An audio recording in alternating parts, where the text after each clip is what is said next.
अस्सलाम वालेकुम जी दोस्तों ये 375 ट्रैक्टर मैं थोड़ी खिदमत में लेके हाज़र होया जेड़ा फार सेल वास्ते दस्तियाब है। तो वीडियो शुरू करने तो पहला मेरी तमाम दोस्तों से गुजारिश है कि अगर आप मेरे चैनल पर नए मेहमान हैं तो ये जो अल्लाह ने आपको अंगूठा अता किया इसे मेरे चैनल को सब्सक्राइब कीजिए यार। कोई हमारा भी भला कर दो, आपका क्या हो जाएगा, हमें हौसला अफजाई मिल जाएगी।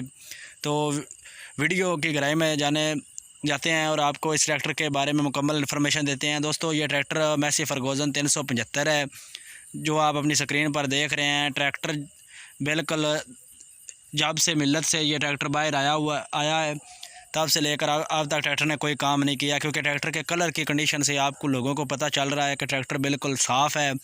ट्रैक्टर जो है ना उसने कोई काम तो जान का किया ही नहीं दोस्तों।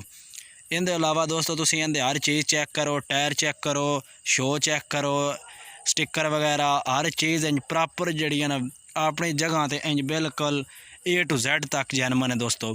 ट्रैक्टर में किसी किस्म का कोई चाबी या कोई हुंदा है भी कोई काबला शाबला किसी को कोई मेन काबले वगैरह कोई चाबी वगैरह या कोई फॉल्ट वगैरह हो तो इस तरह का भी दोस्तों इस ट्रैक्टर कोई इशू नहीं दोस्तों। ये 200 प्याना दोस्तों, आई एम सॉरी दोस्तों, ये 2018 मॉडल है। इनके अलावा दोस्तों अगर इनके गल की जाए रजिस्ट्रेशन की तो दोस्तों इनकी रजिस्ट्रेशन भी हाली कोई नहीं हुई।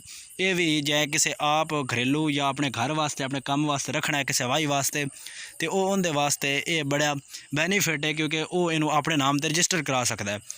इनके अलावा दोस्तों मैं दस दिता भी 2018 मॉडल है। बाकी ट्रैक्टर तुम अपनी स्क्रीन पर इस वीडियो के वेख रहे हो भी ट्रैक्टर किवें दा है, वो तो थोड़ा शक को नहीं रहना चाहिए, क्योंकि हर चीज़ थोड़े सामने प्रॉपर विखांदे दिसदी पई है।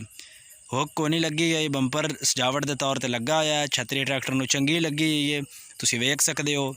अगली डैशबोर्ड वेख सकते हो 375 है, 2018 मॉडल है। तो जिसकी प्राइस की गल करिए तो उस जी 12.5 लाख इनकी डिमांड है। अगर किसी दोस्त लेना हो डिस्क्रिप्शन में मालिक का नंबर है, तो लै सकता है।